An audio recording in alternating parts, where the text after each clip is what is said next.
Perkenalkan, saya Hilda Indriani, NIM 1812006, mahasiswi Prodi D3 Kebidanan Universitas Muhammadiyah Gresik. Di sini saya ingin membahas tentang sejarah bahasa Indonesia untuk memenuhi penugasan CPK 1 mata kuliah Bahasa Indonesia. Langsung saja kita akan menuju ke materinya.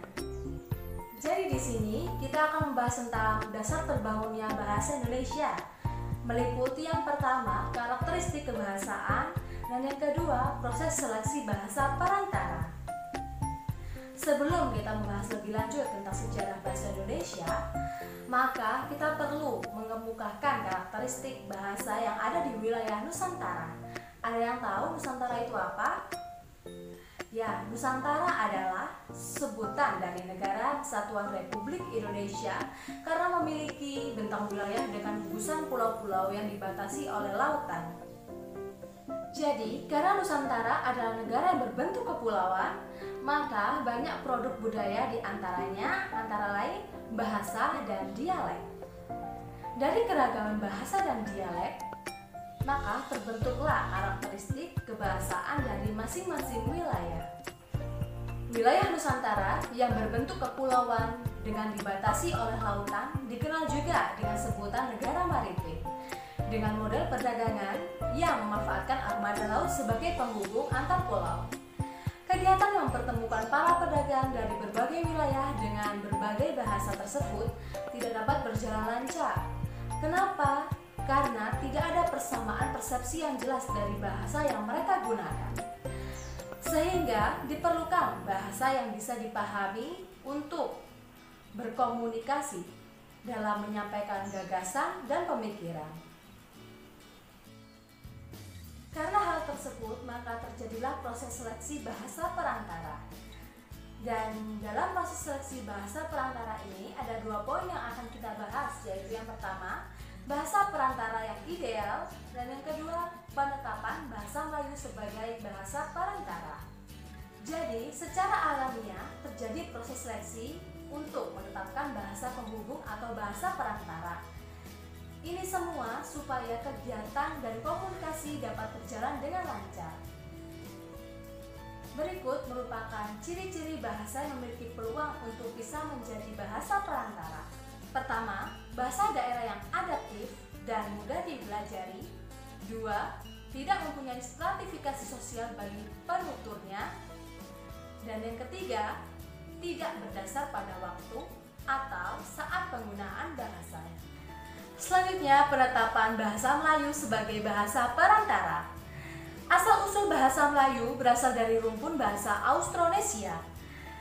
Bangsa Austronesia bermukim di Taiwan dan bekerja sebagai pelaut yang berimigrasi ke Filipina, Nusantara, dan ke seluruh Samudra Pasifik, sehingga memungkinkan bahwa asal-usul bahasa Melayu adalah bahasa Austronesia.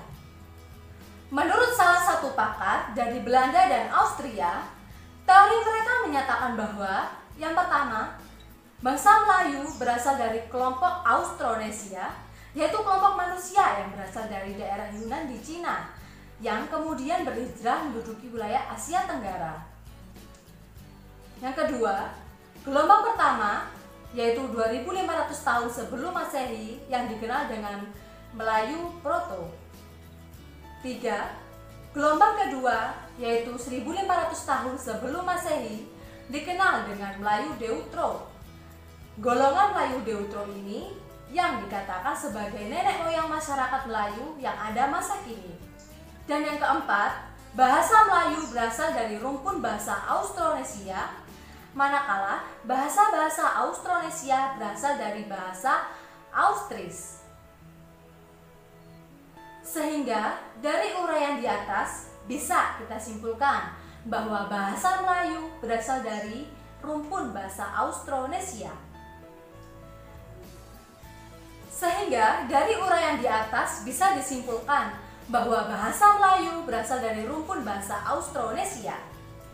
Bahasa Melayu juga merupakan bahasa yang digunakan sehari-hari oleh masyarakat Semenanjung Malaka, Kepulauan Riau dan Sumatera, Kalimantan, Sulawesi, dan hampir seluruh wilayah Nusantara.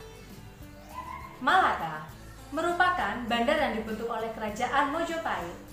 Pada masa kejayaan Kerajaan Mojopahit, Malaka merupakan bandar atau pelabuhan terbesar di wilayah Nusantara sebagai penghubung pedagang di seluruh wilayah Nusantara dengan pasar luar. Namun, pada masa runtuhnya Kerajaan Mojopahit, maka hak otoritas Bandar Malaka dibawa kekuasaan Kerajaan Malaka. Kebesaran Bandar Malaka berdampak juga pada berkembangnya bahasa Melayu. Mengapa? Karena pedagang yang singgah dan berinteraksi dengan bahasa Melayu di Bandar Malaka, dan ketika para pedagang beralih ke bandar lain, maka bahasa Melayu juga ikut terbawa, sehingga menjadi bahasa perdagangan di Nusantara. Penyebaran bahasa Melayu di wilayah Nusantara tidak hanya dilakukan oleh para pedagang, tetapi juga dilakukan oleh para misionaris yang datang ke wilayah Nusantara, dan mereka lebih memilih belajar bahasa Melayu daripada bahasa-bahasa yang lainnya yang ada di wilayah Nusantara.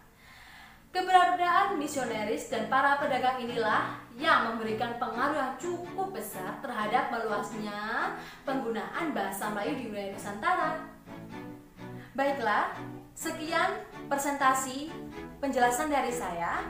Jika ada salah kata maupun perbuatan, mohon maaf. Atas perhatiannya saya ucapkan terima kasih. Wassalamualaikum warahmatullahi wabarakatuh.